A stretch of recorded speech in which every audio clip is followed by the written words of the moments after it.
నమస్తే ఎంత్రీ న్యూస్ కి స్వాగతం. నేను సుప్రియ. ముందుగా ముఖ్యాంశాలు. ఓ వ్యక్తిని హతమార్చి పెన్నా నదిలో పూడ్చిపెట్టిన నిందితులు. ఆర్థిక లావాదేవీలే హత్యకు కారణమంటూ రూరల్ డీఎస్పీ వెల్లడి. మాజీ మంత్రులు వైసీపీ నేతలపై రూప్ కుమార్ యాదవ్ ఫైర్. ఇద్దరం సంచుల్ని తెచ్చుకుంది మర్చిపోవద్దు అంటూ వ్యాఖ్య. సొంత నానమ్మనే ఇంటి నుంచి గెంటేసిన మనుమడు. ప్రజావేదికలో అధికారులకి ఫిర్యాదు చేసిన నానమ్మ. వీపీఆర్ దంపతులపై సంచలన వ్యాఖ్యలు చేసిన వైసీపీ నేతలు. నేను తలుచుకుంటే 5 నిమిషాల్లోనే భవనం కూల్చేస్తానంటూ వార్నింగ్. పొలాల్లో గుర్తు తెలియని మృతదేహం కలకలం. కేసు నమోదు చేసి దర్యాప్తు చేపట్టిన పోలీసులు. సుపరిపాలనలో తొలి అడుగు కార్యక్రమంలో రాష్ట్రంలోనే రూరల్ నియోజకవర్గం అగ్రస్థానంలో నిలిచిందని ఎమ్మెల్యే కోటంరెడ్డి శ్రీధర్ రెడ్డి తెలిపారు. మీడియా సమావేశం నిర్వహించి వివరాలు తెలియజేశారు. రాష్ట్ర ముఖ్యమంత్రి చంద్రబాబు నాయుడు ప్రతిష్టాత్మకంగా చేపట్టిన సుపరిపాలన తొలి అడుగు దిగ్విజయంగా జరుగుతుందని రూరల్ ఎమ్మెల్యే కోటంరెడ్డి శ్రీధర్ రెడ్డి తెలిపారు. ఈ సందర్భంగా ఆయన రూరల్ నేతలతో కలిసి తన కార్యాలయంలో మీడియా సమావేశం నిర్వహించారు. ఎమ్మెల్యే కోటంరెడ్డి మాట్లాడుతూ రాష్ట్రంలోని నెల్లూరు రూరల్ నియోజకవర్గం తొలి అడుగు కార్యక్రమంలో అగ్రస్థానంలో నిలిచిందన్నారు. 12 రోజుల్లో టీడీపీ నాయకులందరూ తమ పనులు ప్రక్కన పెట్టి తిరిగారని, వారందరి సమిష్టి కృషితో ప్రథమ స్థానంలో నిలవడం చాలా సంతోషంగా ఉందన్నారు. తొలి అడుగు పెట్టిన ప్రతి ఇంటి నుండి ప్రజలు అద్భుతంగా రిసీవ్ చేసుకుంటున్నారన్నారు. రాష్ట్ర ముఖ్యమంత్రి చంద్రబాబు నాయుడు గారు ముఖ్యమంత్రిగా ఏడాది పాలన పూర్తి చేసుకున్న సందర్భంగా సుపరిపాలన తొలి అడుగు గడప గడప కార్యక్రమం రాష్ట్రం అంతా కూడా ప్రతి తెలుగుదేశం పార్టీ కార్యకర్త బూత్ కన్వీనర్ దగ్గర నుంచి ఎమ్మెల్యే దాకా ప్రతిరోజు కూడా ఆయా ప్రాంతాల్లో ఇళ్ళు తిరిగి ప్రతి ఒక్కరిని కూడా పలకరించి ఆ యొక్క సుపరిపాలన తొలడుగు గడప గడప కార్యక్రమం. సంతోషం ఏంటంటే ఈ కార్యక్రమానికి రాష్ట్రంలోనే నెల్లూరు రూరల్ నియోజకవర్గం అగ్రస్థానంలో నిలిచింది. ఈరోజు 14వ తారీఖు 2వ తారీఖున కార్యక్రమాన్ని ప్రారంభించాం. 12 రోజుల్లో నెల్లూరు రూరల్ నియోజకవర్గంలో బూత్ కన్వీనర్లు, కో బూత్ కన్వీనర్లు, యూనిట్ ఇన్ఛార్జీలు, డివిజన్ అధ్యక్షులు, క్లస్టర్ ఇన్ఛార్జీలు, కో క్లస్టర్ ఇన్ఛార్జీలు, అనుబంధ సంఘాల అధ్యక్షులు, కార్పొరేటర్లు, సర్పంచులు, ఎంపీటీసీలు అందరూ కూడా ప్రతి తెలుగుదేశం పార్టీ కార్యకర్త, క్షేత్రస్థాయిలో ఉన్న ప్రతి తెలుగుదేశం పార్టీ కార్యకర్త 12 రోజుల పాటు తమ పనులన్నీ పక్కన పెట్టి విధుల్లో అధికారులు సిబ్బంది అలసత్వం నిర్లక్ష్యం వహిస్తే కఠిన చర్యలు తప్పవని ఎమ్మెల్యే కాకర్ల సురేష్ హెచ్చరించారు. వింజమూరు తహసీల్దార్ కార్యాలయాన్ని ఆకస్మికంగా తనిఖీ చేశారు. నెల్లూరు జిల్లా వింజమూరులోని తహసీల్దార్ కార్యాలయాన్ని ఎమ్మెల్యే కాకర్ల సురేష్ ఆకస్మికంగా తనిఖీ చేశారు. రెవెన్యూ శాఖపై ప్రజల నుంచి అధిక సంఖ్యలో వస్తున్న ఫిర్యాదులను పరిగణలోకి తీసుకుని ఆయన ఈ తనిఖీ నిర్వహించారు. ఈ సందర్భంగా తహసీల్దార్ హమీద్, వీఆర్ఓలు, కొంతమంది కార్యాలయ సిబ్బందిపై ఎమ్మెల్యే తీవ్ర అసంతృప్తి వ్యక్తం చేశారు. ప్రజలకు అందుతున్న సేవల్లో అలసత్వం, నిర్లక్ష్యం కొనసాగితే కఠిన చర్యలు తీసుకోవాల్సి వస్తుందని హెచ్చరించారు. అలాగే కార్యాలయానికి వచ్చిన ప్రతి సమస్యను గడువులోపే పరిష్కరించాలని అధికారులకు ఆదేశాలు జారీ చేశారు. ప్రజాసేవలో అధికారులు మరింత బాధ్యతతో వ్యవహరించాలని, వారి పనితీరుపై ఎప్పటికప్పుడు పర్యవేక్షణ కొనసాగుతుందని ఎమ్మెల్యే స్పష్టం చేశారు. ఈ కార్యక్రమంలో కూటమి నాయకులు, అర్జీదారులు పాల్గొన్నారు. మనకి ఎక్కువ రూరల్ అయినందువల్ల వింజమూరు మండలంలో రెవెన్యూ సమస్యలు అధికంగా ఉన్నాయి. వారికి నేను సూచనలు ఇవ్వడం జరిగింది. వీఆర్ఓలకు కానీ, తర్వాత ఎంఆర్ఓ గారికి కానీ, అక్కడ ఉన్న ఎంప్లాయీస్ కానీ అందరికి సూచనలు ఇవ్వడం జరిగింది. ఒక టీం వర్క్ బిల్డ్ చేసుకోండి. ఇక్కడ ఎవరైనా రెవెన్యూ సమస్య మీద వచ్చినప్పుడు మొదట వీఆర్ఓని కలిసి వీఆర్ఓ ఫైల్ రెడీ చేసి ఎంఆర్ఓ గారికి ఇచ్చి నెలకి మనం ఎన్ని ఫైల్స్ క్లోజ్ చేస్తున్నాము, ఈ క్రిటికల్ సమస్యలు అంటే లాంగ్ టర్మ్ సమస్యలు కొన్ని ఉంటాయి. 10 ఏళ్ళ నుంచి, 15 ఏళ్ళ నుంచి, 20 ఏళ్ళ నుంచి ఉన్న సమస్యలు కొన్ని ఉన్నాయి. అదేవిధంగా గత 5 సంవత్సరాల్లో వైసీపీ చేసిన నిర్వాకాలు, వైసీపీ గవర్నమెంట్ లో జరిగిన నిర్వాకాలు చాలా ఉన్నాయి. చాలా మందిని ఇబ్బంది పెట్టున్నారు. రికార్డులు తారుమారు చేశారు. రకరకాల ప్రయోగాలు చేస్తున్నారు వాళ్ళు, రీసర్వేలు అని చెప్పి అది ఇది. సో వాటి గురించి కూడా సమస్యలు చాలా ఉన్నాయి. అవి కూడా మొత్తం నెలకి కొన్ని సమస్యలు ఇన్ని అని చెప్పి ఫైల్స్ మీ దగ్గర ఒక 400 పెండింగ్ ఉంటే లాంగ్ టర్మ్ సమస్యలు 400లో నెలకి నేను ఒక 10 సమస్యల పరిష్కారం చేస్తాను, లేకపోతే 15 సమస్యల పరిష్కారం చేస్తానని ఎంఆర్ఓ గారికి గైడెన్స్ ఇవ్వడం జరిగింది. వారు ఆలోచించి మొత్తం మళ్ళీ కూడా ఒక నెల అయిన తర్వాత మళ్ళీ ఒకసారి నేను గ్రీవెన్స్కి వస్తాను. ఇలాగా మాకు 8 మండలాల్లో 8 ఎంఆర్ఓ ఆఫీసులు ఉన్నాయి. అందరికీ గైడెన్స్ ఇచ్చి నెలకి ఒక 10-15 ఫైల్స్ కానీ క్లోజ్ చేయగలిగితే కొంతవరకు మనం సమస్యలు పరిష్కారం చేసిన వాళ్ళు అవుతాం. ఒక సమస్య అవ్వదు, ఇది ఖచ్చితంగా అవ్వదు, దీనికి ఇష్యూ ఉంది, అవ్వదు అనుకున్నప్పుడు దాని ఫైల్ క్లోజ్ చేయడం అన్నా క్లోజ్ చేయాలి, లేదంటే నా దృష్టి కన్నా తీసుకొచ్చి, లేదంటే కలెక్టర్ గారి దృష్టికి తీసుకొచ్చి, అవసరం అయితే రెవెన్యూ మినిస్టర్ గారి దృష్టికి తీసుకెళ్లి దీనికి ప్రయత్నం చేసేదానికి ట్రై చేయాలి, కానీ దాన్ని ఎక్కడ చోట బ్లాక్ చేయొద్దని చెప్పాము. మాజీ మంత్రులు అనిల్, ప్రసన్న, రూరల్ ఇన్ఛార్జి ఆనం విజయ్ కుమార్ రెడ్డిలపై డిప్యూటీ మేయర్ రూప్ కుమార్ యాదవ్ సంచలన వ్యాఖ్యలు చేశారు. నెల్లూరులోని టీడీపీ కార్యాలయంలో ఆయన మీడియాతో మాట్లాడారు.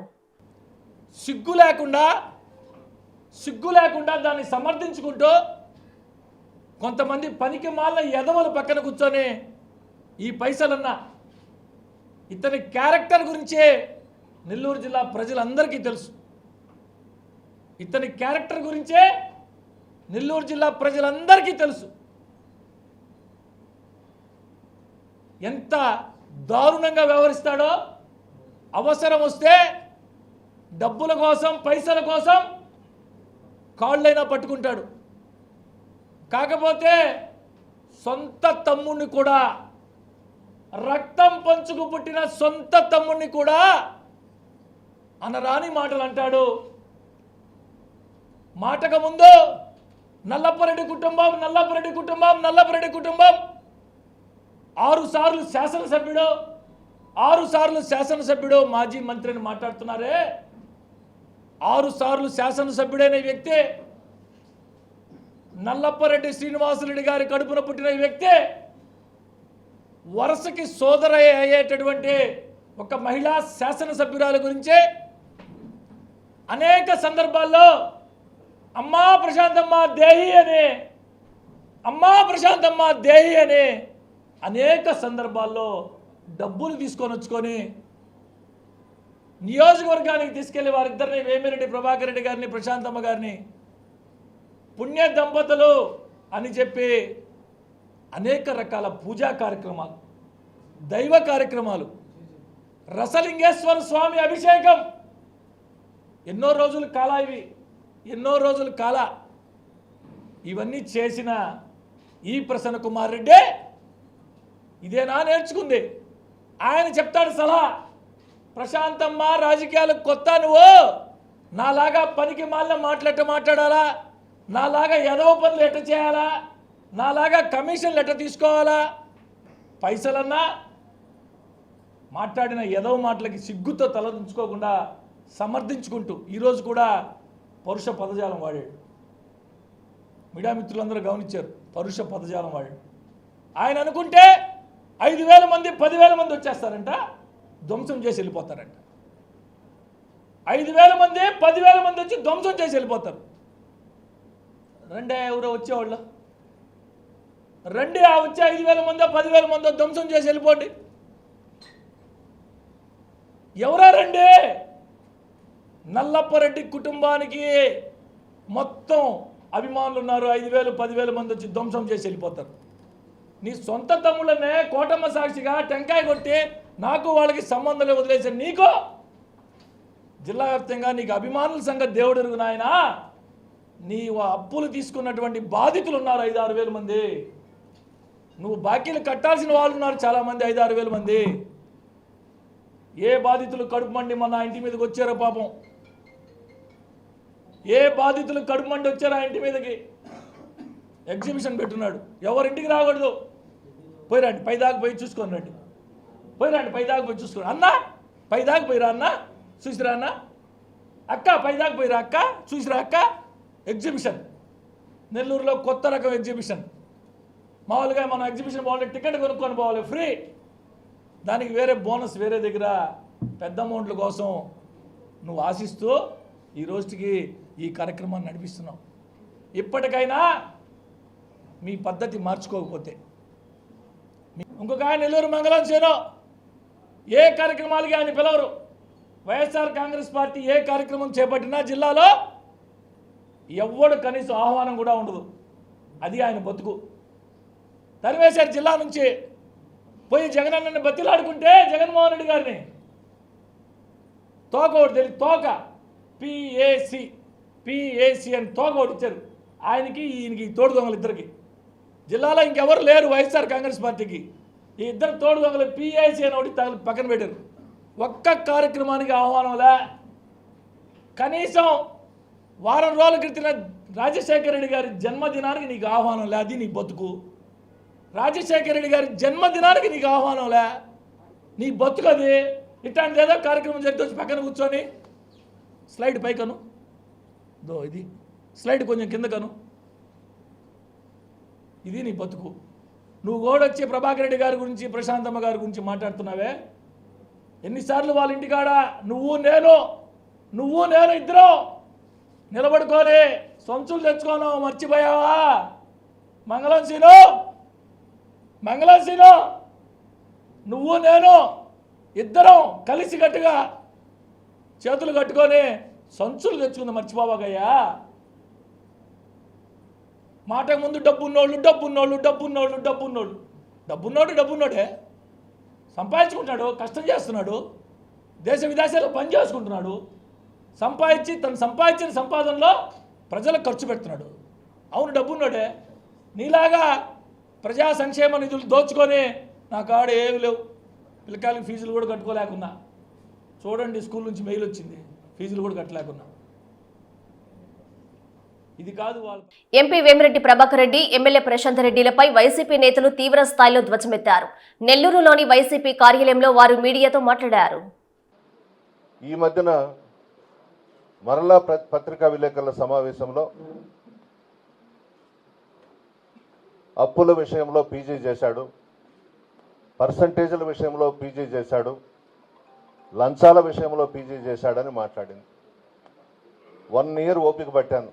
ఎందుకులే, ఆ అమ్మాయి కదా, ఆమె ఎన్ని తిట్లు తిట్టినా మౌనం వహిస్తూ వచ్చాను. దీనికి సాక్ష్యం మీ పత్రికా విలేకరులే కోవూరు నియోజకవర్గంలో. ఈ మధ్యన ఇవన్నీ మాట్లాడిన తర్వాత 7వ తేదీ కోవూరు నియోజకవర్గంలో నియోజకవర్గ స్థాయి సమావేశం ఏర్పాటు చేసుకున్నాం. దానికి అనిల్ గారు, చంద్రశేఖర్ అన్న రావడం జరిగింది. ఓపిక పట్టలేక ఆ మనిషి మాట్లాడే మాటలకు నేను రిప్లై ఇవ్వడం జరిగింది. ఇది అందరికీ తెలుసు. జరిగిన రోజు రాత్రి, నేను మాట్లాడిన రోజు రాత్రి మా ఇంటి మీదకు పంపించి నన్ను చంపేయాలనే కుట్రతో 200 మందిని తాగిచ్చి నా ఇంటి మీదకు పంపించారు. మా అమ్మ ఉంది, ఒకటే ఉంది. నేను రజత్ బయట వెళ్ళాం. 9 గంటలకి ఒక 15-20 నిమిషాల్లోనే ఇల్లంతా ధ్వంసం చేసేసి వెళ్ళిపోయినారు. ఇది న్యాయమా అని అడుగుతున్నాను.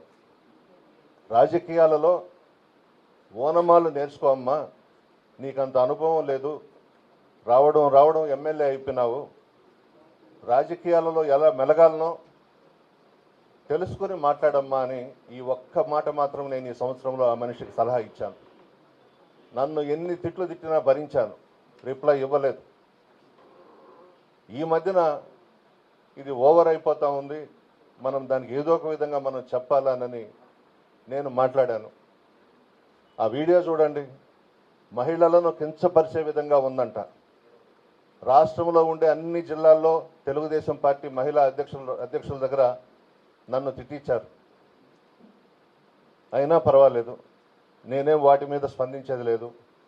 నేను ఎందుకు మాట్లాడానో, ఓవర్ యాక్షన్ అయిపోతుందని, ఎక్కువగా ఎట్లా అంటే అట్లా మాట్లాడుతుందని చెప్పేసి నేను మాట్లాడింది వాస్తవం.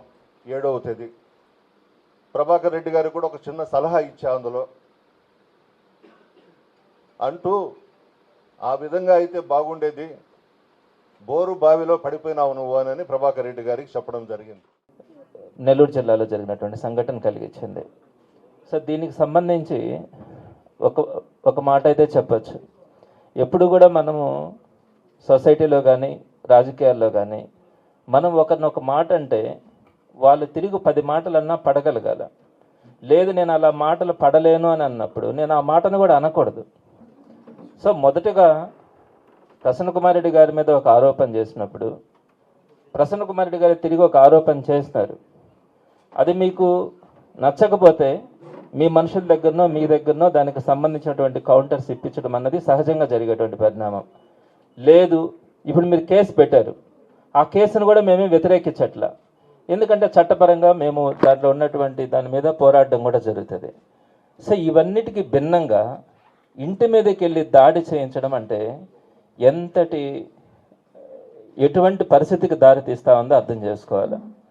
ఇందాక ప్రసన్న కుమార్ రెడ్డి గారు చెప్పినట్లు ఆయన కనుక ఆ ఇంట్లో కనుక ఉంటే ఆయన్ని హతమార్చాలన్న ఆలోచనతో అక్కడికి రావడం కూడా జరిగింది. ఎందుకంటే అక్కడ ఉన్నటువంటి మారణాయుధాలు కానీ అవన్నీ చూసిన తర్వాత ఇక్కడ నెల్లూరు జిల్లాలో వైఎస్ఆర్సీపీ నాయకుల్ని ఇంకా 4 సంవత్సరాలు ఉంది ప్రతిపక్షంలో.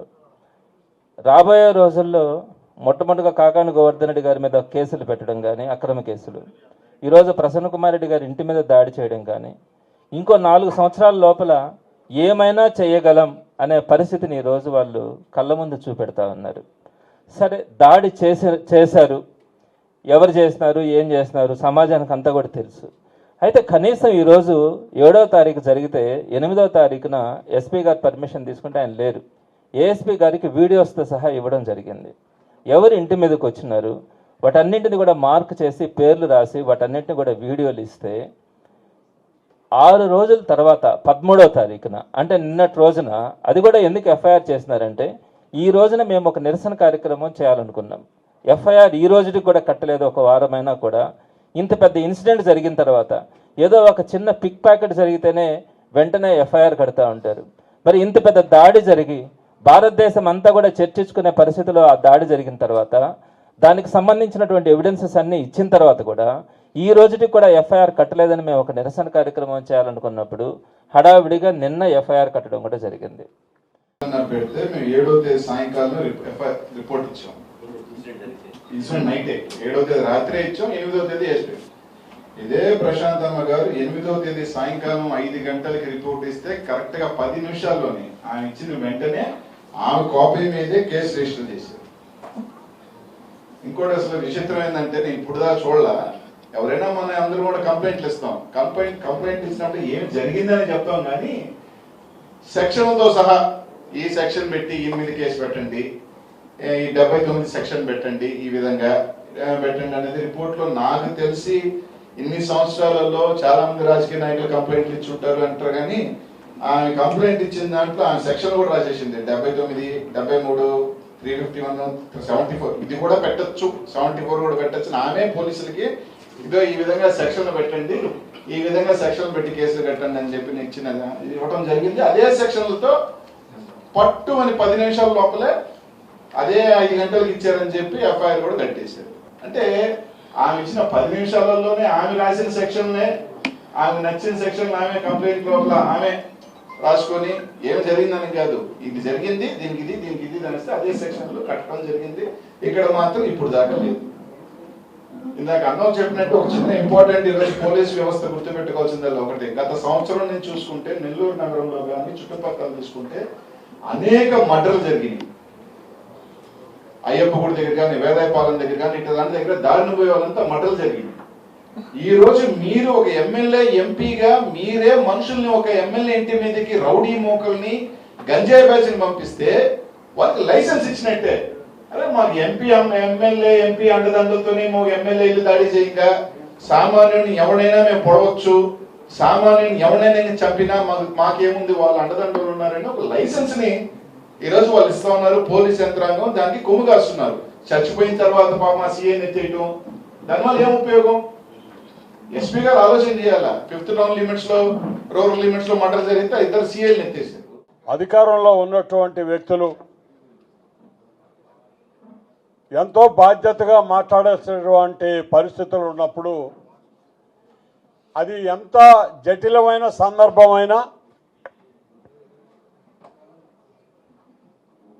ఎదుటి వ్యక్తిని తక్కువ చేసి మాట్లాడటం, హీనంగా ఇబ్బందికరంగా ఉండేటట్టు మాట్లాడటం అనేది నాకు తెలిసి అది సభ్యత కాదు, సంస్కారం కాదు. గెలిచి ఉన్నారు, ఎమ్మెల్యేగా గెలిచారు, ఎంపీగా గెలిచారు, ప్రసన్న రెడ్డి గారి మీద దాదాపు 50,000 పైన మెజారిటీతో గెలిచారు. 5 సంవత్సరాల పాటు నియోజకవర్గాన్ని పూర్తి స్థాయిలో మీరు అభివృద్ధి చేసేదానికి ప్రజలు మీకు అవకాశం ఇచ్చినప్పుడు చిన్న చిన్న విషయాల మీద ఎదుట పార్టీ వాళ్ళని తక్కువ చేసి మాట్లాడాలని అనిపించడం అహంకారంతో కూడుకున్నటువంటి పని అంటారండి. అది ఎవరు కూడా చేయడం నాకు తెలిసి రాజకీయాల్లో అందరం చూస్తున్నాం. ఏదన్నా విమర్శలు ఉన్నా నవ్వుకునే విధంగా ఉండేవి. ఇదివరకు గతంలో చంద్రమోహన్ రెడ్డి, ఆయన వివేకానంద రెడ్డి గారు, వీళ్ళిద్దరూ విమర్శలు చేసుకుంటా ఉంటే నవ్వుకుంటూ ఉండేది అందరూ. ఊరికనే ఒకడు తామలపాకుతో ఇట్ట అంటే ఒకడు పోక చెక్కతో ఇట్ట అన్నాడు అన్నట్టుగా. కానీ సబ్జెక్ట్ ఉండేది. మరి అటువంటి వాతావరణం ఉండేటటువంటి జిల్లాలో లిక్కర్ కేసులో మాజీ మంత్రి కాకాని గోవర్ధన్ రెడ్డికి 14 రోజులు రిమాండ్ విధిస్తూ గూడూరు కోర్టు న్యాయమూర్తి తీర్పు వెల్లడించారు. ఈ నేపథ్యంలో కోర్టు వద్ద పోలీసులు 144 సెక్షన్ అమలు చేశారు. గత ఎన్నికల సమయంలో పొదలకూరు మండలం విరువురులో మద్యం నిల్వలు దొరికిన కేసులో నిందితుడిగా ఉన్న మాజీ మంత్రి కాకాని గోవర్ధన్ రెడ్డిని పీటీ వారెంట్పై నెల్లూరు జిల్లా సెంట్రల్ జైలు నుంచి గూడూరు కోర్టుకు తీసుకువచ్చారు. ఈ కేసులో వాదోపవాదాలు విన్న న్యాయమూర్తి కాకాని గోవర్ధన్ రెడ్డికి 14 రోజులు రిమాండ్ విధించారు. కాకాని గోవర్ధన్ రెడ్డి గూడూరు కోర్టు వద్దకు వస్తున్నారని సమాచారం మేరకు పోలీసులు పటిష్ట బందోబస్తు ఏర్పాటు చేశారు. కోర్టు ఆవరణంలో 144 సెక్షన్ అమలు చేశారు. కాకాని గోవర్ధన్ రెడ్డిని చూసేందుకు వైసీపీకి చెందిన నేతలు, కార్యకర్తలు భారీగా కోర్టు వద్దకు చేరుకోవడంతో పోలీసులు వారిని అడ్డుకున్నారు. ఇప్పటికే కొన్ని కేసుల్లో రిమాండ్ ఖైదీగా ఉన్న కాకాని గోవర్ధన్ రెడ్డి ఇప్పుడు లిక్కర్ కేసులో మరో 14 రోజులు రిమాండ్లో ఉండనున్నారు. ప్రజా సమస్యల పరిష్కార వేదికకు 555 అర్జీలను ప్రజలు అందజేశారని కలెక్టర్ ఆనంద్ తెలిపారు. నిర్దిష్ట గడువులోగా అర్జీలను పరిష్కరించేందుకు చర్యలు తీసుకోవాలని సంబంధిత అధికారులను కలెక్టర్ ఆదేశించారు. ప్రజా సమస్యల పరిష్కార వేదిక కార్యక్రమంలో ప్రజలు అందిస్తున్న అర్జీలను జాప్యం లేకుండా సకాలంలో పరిష్కరించాలని కలెక్టర్ ఆనంద్ అధికారులకి సూచించారు. సోమవారం స్థానిక కలెక్టరేట్లోని తిక్కన ప్రాంగణంలో కలెక్టర్ ఆనంద్ ప్రజా సమస్యల పరిష్కార వేదిక కార్యక్రమాన్ని నిర్వహించారు. కలెక్టర్తో పాటు డీఆర్ఓ హుస్సేన్ సాహెబ్, డ్వామాపీడి గంగాభవాని, జిల్లా పంచాయతీ అధికారి శ్రీధర్రెడ్డి అర్జీలను స్వీకరించారు. ఈ సందర్భంగా కలెక్టర్ మాట్లాడుతూ వివిధ సమస్యలపై ప్రజలు అందించిన అర్జీలను వెంటనే పరిష్కరించేందుకు ఆయా శాఖల అధికారులు చర్యలు తీసుకోవాలన్నారు. ప్రతి అర్జీని కూడా క్షుణ్ణంగా పరిశీలించి ప్రజలు సంతృప్తి చెందేలా నిర్దిష్ట గడువులోగా నాణ్యమైన పరిష్కారం చూపించాలని, పరిష్కరించలేని సమస్యలను ఎందుకు పరిష్కరించలేకపోతున్నారో అర్జీదారులకు వివరించాలన్నారు. వేదిక కార్యక్రమానికి మొత్తం వివిధ శాఖలకు సంబంధించి 555 అర్జీలను ప్రజలు అందజేశారని కలెక్టర్ చెప్పారు. ఈ కార్యక్రమంలో పలువురు జిల్లా స్థాయి అధికారులు పాల్గొన్నారు. ప్రజా సమస్యల పరిష్కార వేదికలో డిప్యూటీ కమిషనర్ చెన్నుడు ప్రజల నుంచి వినతులు స్వీకరించారు. త్వరితగతిన వినతులను పరిష్కరించాలని ఆయన అధికారుల్ని ఆదేశించారు. ప్రజా సమస్యల పరిష్కార వేదికకు వచ్చే అర్జీలన్నింటినీ క్షుణ్ణంగా పరిశీలించి బాధితులకి త్వరితగతిన న్యాయం చేయాలని డిప్యూటీ కమిషనర్ చెన్నుడు అధికారుల్ని ఆదేశించారు. నెల్లూరు కార్పొరేషన్ కార్యాలయంలో జరిగిన ప్రజా సమస్యల పరిష్కార వేదికలో ఆయన పాల్గొని అర్జీదారుల నుంచి వినతులు స్వీకరించారు. పరిష్కార వేదికలో మొత్తం 57 అర్జీలను అందుకున్నామని చెన్నుడు తెలిపారు. అర్జీలన్నింటినీ త్వరితగతిన పరిష్కరిస్తామని ఆయన బాధితులకి హామీ ఇచ్చారు. ఈ కార్యక్రమంలో నెల్లూరు నగరపాలక సంస్థ ఆరోగ్య శాఖ అధికారి డాక్టర్ చైతన్య, ఇంజనీరింగ్ విభాగం SE Rammohan Rao, EE Rahantujani, town planning ACP Raghunath, manager Rajeshwari, అన్ని విభాగాల అధికారులు, సిబ్బంది పాల్గొన్నారు. దయలేని మనుమడు తన నానమ్మను ఇంటి నుంచి గెంటేసిన అమానుష ఘటన గుమ్మల దిబ్బలో చోటు చేసుకుంది. దీంతో బాధితురాలు ప్రజా సమస్యల పరిష్కార వేదికలో అధికారులకు ఫిర్యాదు చేసింది. వాడు బిడ్డకు బిడ్డ, పురిటి బిడ్డ నుంచి అన్నీ తానైంది. గోరు ముద్దలు తినిపించింది. మంచి బుద్ధులు 10 మందిలో ఎలా ఉండాలో, ఎలా మెలగాలో నేర్పించింది. తల్లి తండ్రి లేకపోయినా అన్నీ ఆమె అయ్యి సమాజంలో గౌరవంగా బతికేలా చేసింది ఆ నానమ్మ. చివరకు ఆమె ఇంటినే మనవడు కబ్జా చేశాడు. ఆ ఇంట్లో నుంచి తరిమేశాడు. ఓపిక ఉన్నంత వరకు ఆమె చేత అన్నీ చేయించుకుని పెళ్ళాం వచ్చాక, వృద్ధురాలై అనారోగ్యానికి గురయ్యాక అవ్వ ఆ మనవడికి భారమైంది. నిర్దాక్షిణంగా ఇంటి నుంచి గెంటేశాడు. నెల రోజులుగా ఆ ఇంట ఈ ఇంట తెలిసిన వారు ఓ ముద్ద పెడితే తింటూ బతుకు జీవుడా అంటూ జీవిస్తోంది. కోవూరు మండలం గుమ్మల దెబ్బకు చెందిన నెల్లూరు రమణమ్మ అనే వృద్ధురాలు తనకు జరిగిన అన్యాయంపై న్యాయం చేయాలని కోవూరు పోలీసులకు ఫిర్యాదు చేసినా వారు పట్టించుకోలేదు సరికదా, పిలిపించి విచారణ కూడా చేయలేదు. దాంతో ఆ కర్కోటక మనవడు తన నానమ్మను ఇంటి వైపు కూడా రానివ్వడం లేదు. పోలీసులు న్యాయం చేయక బిడ్డలా చూసుకోవాల్సిన మనవడు ఇంటికి రానియకపోవడంతో మలి వయసులో ఎలా బతకాలంటూ ఆమె మరోసారి తనకు అధికారులైనా న్యాయం చేస్తారన్న నమ్మకంతో సోమవారం ప్రజా విజ్ఞప్తుల కార్యక్రమంలో కోవూరు తహసీల్దార్కు ఫిర్యాదు చేశారు. తన ఇల్లు తనకు ఇప్పించాలని ఆమె కోరారు. ఈ విషయమై స్పందించిన తహసీల్దార్ ఆమె ఇల్లు ఆమెకు ఇప్పించేలా స్థానిక అధికారులకు ఆదేశించారు. చూడాలి ఏం జరుగుతుందో. పేరు నెల్లూరు రమణమ్మ. గత నెల నుండి ఆమెని ఈదులో వేసేస్తే ఆమె పోలీస్ కంప్లైంట్ కూడా చేసింది. అయితే పోలీసు వారు పలు దఫాలు వెళ్ళారు, అతను తీసుకొచ్చి ఆమెకి న్యాయం చేయాలని చెప్పి వెళ్ళారు. అయినా కూడా అక్కడ కనీసం వాడు అందుబాటులో లేకుండా తప్పించుకు తిరుగుతున్నారు. ఎందుకంటే ఆమె వయసు 75 సంవత్సరాలు. 75 సంవత్సరాలు ఆమెకి క్యాన్సర్ వచ్చిందని చెప్పి ఆమె కట్టుకొని కష్టపడి వాళ్ళ భర్త ఆమె కట్టుకొని ఇంట్లో నుండి బయటికి దోసేయడం చాలా అన్యాయమైన వ్యవహారం. అందుకోసం ఇప్పుడైనా మనం చెప్పేది ఏంటంటే ఆమె కట్టుకుని ఇల్లు ఆమె ఉండాలా. వాడికి ఆల్రెడీ గవర్నమెంట్ నుండి స్థలం ఇచ్చారు, వాడు ఆ నిర్మాణం చేసుకుని అక్కడ ఉండాలా, ఇది న్యాయం. కానీ ఆమెను ఈదినే చేస్తే ఈ వయసులో ఆమెకి ఎవరు ముద్ద పెట్టేవాళ్ళు లేరు, వ్యవహారం లేదు. ఆమె వచ్చిన పెన్షన్తోనే ఆమె ఏదో తీసుకొని బతకతా ఉంది. ఆ మండలంలో గ్రావెల్ మాఫియా రెచ్చిపోతుంది. రాత్రి పగలు తేడా లేకుండా ఇష్టారీతిన అక్రమంగా గ్రావెల్ తరలిస్తూ కోట్లు దోచుకుంటున్నారు. పట్టించుకునే నాదుడే కరువయ్యాడని ప్రజలు ఆరోపిస్తున్నారు. ఆ మండలం ఎక్కడో తెలుసుకోవాలంటే వాచ్ ది N3 న్యూస్. ఎలాంటి అనుమతులు లేవు, అయినా గ్రావెల్ మాఫియా రెచ్చిపోతుంది. రాత్రి పగలు తేడా లేకుండా ఇష్టారీతిన అక్రమంగా గ్రావెల్ తరలిస్తూ కోట్లు దోచుకుంటున్నారు. ఎవరైనా గ్రామస్తులు యువకులు ప్రశ్నిస్తే తమకు పర్మిషన్లు ఉన్నాయంటూ మభ్యపెడతారు. ఎవరికి ఆ పర్మిషన్లు చూపించరు. ఎవరైనా గట్టిగా నిలదీస్తే అధికార పార్టీకి చెందిన వాళ్ళమంటూ భయపెడుతుంది ఈ మాఫియా. దీంతో అటు అధికారులు గాని ఇటు సాధారణ పౌరులు గాని వారి జోలికి వెళ్లడం లేదు. దాంతో ఈ అక్రమ గ్రావెల్ మాఫియా చెలరేగిపోతుంది. తిరుపతి జిల్లా వెంకటగిరి నియోజకవర్గం డక్కిలి మండలం శ్రీ స్తంభాలగిరి ఈశ్వరయ్య స్వామి దేవస్థానంకు వెళ్లే మార్గంలో కుప్పాయపాలెం చెరువు నుండి భారీ వాహనాలతో గ్రావెల్ తరలిపోతుంది. సంబంధిత అధికారులు పట్టి పట్టనట్లు వ్యవహరిస్తున్నారు. ఇరిగేషన్ అధికారులు, రెవెన్యూ అధికారుల తీరుపై సర్వత్రా ఆగ్రహం వ్యక్తమవుతుంది. కొందరు అధికార పార్టీకి చెందిన వారు కుప్పాయపాలెం చెరువును నిలువున దోచేస్తూ రియల్ ఎస్టేట్ ప్లాట్లకు, ఇళ్ల స్థలాలకు, ఇతర పొలాల ఫిల్లింగ్కు విక్రయిస్తూ సొమ్ము చేసుకుంటున్నారు.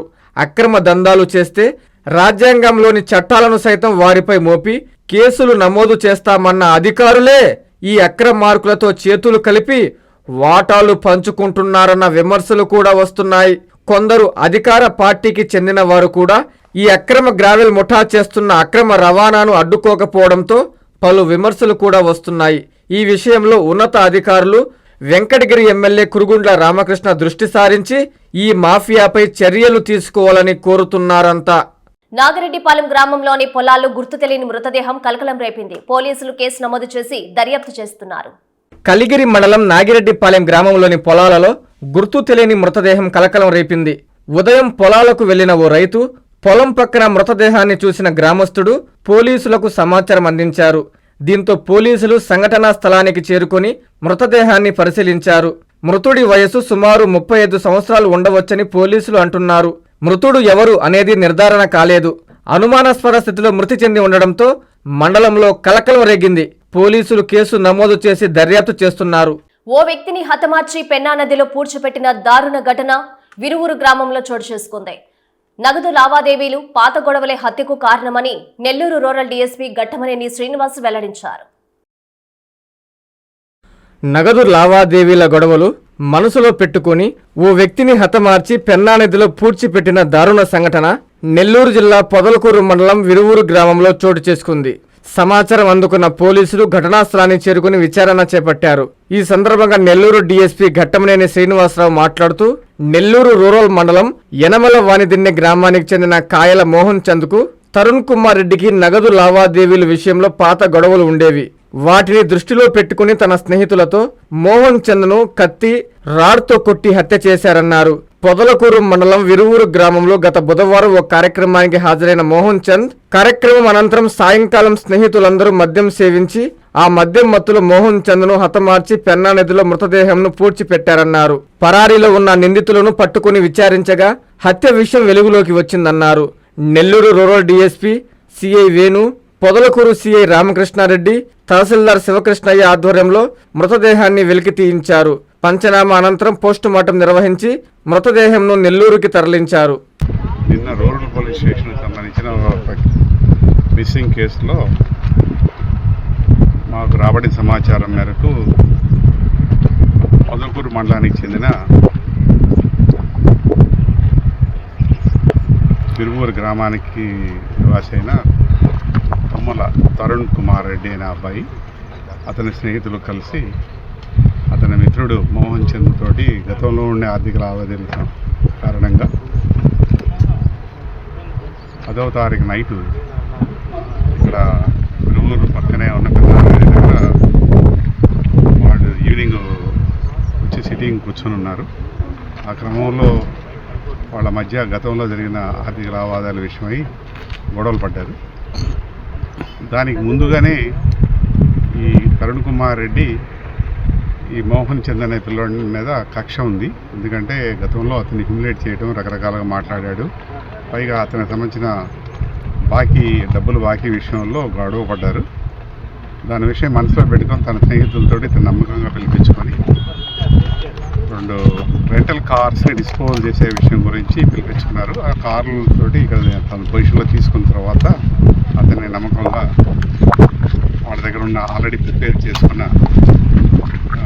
ఒక కత్తి, అలానే జాకీ రాడు, అలానే ఇసుకతోవే పార్తోటి తల మీద గాయం కలిగించి, అలానే ఒంటి మీద మారణాయుధాలతో దాడి చేయడం వల్ల అతను చనిపోయాడు. శ్రీ పాలేటి గంగమ్మ తల్లి శాకంబరి అలంకారంలో భక్తులకు దర్శనమిచ్చారు. ఆషాఢ మాసం పురస్కరించుకొని అమ్మవారికి ప్రత్యేక పూజలు, పల్లకీ సేవలను కన్నుల పండుగ నిర్వహించారు. నెల్లూరు జిల్లా సంగం పెన్నా నది ఒడ్డున వెలసి ఉన్న శ్రీ పాలేటి గంగమ్మ తల్లి ఆలయంలో ఆషాఢ మాసం సందర్భంగా అమ్మవారు శాకంబరి అలంకారంలో భక్తులకు దర్శనమిచ్చారు. అమ్మవారికి భక్తి శ్రద్ధలతో ప్రత్యేక పూజలు నిర్వహించారు. అనంతరం భక్తులు అమ్మవారిని దర్శించుకుని తీర్థ ప్రసాదాలు స్వీకరించారు. ఈ సందర్భంగా ఆలయ ప్రాంగణంలో భక్తులు అమ్మవారికి ప్రత్యేకంగా పల్లకి సేవను నిర్వహించారు. ఈ కార్యక్రమానికి ధనేంకుల సుధాకర్ యాదవ్, సుస్మిత బాల వెంగయ్య, మమతా దంపతులు ఉభయకర్తలుగా వ్యవహరించారు.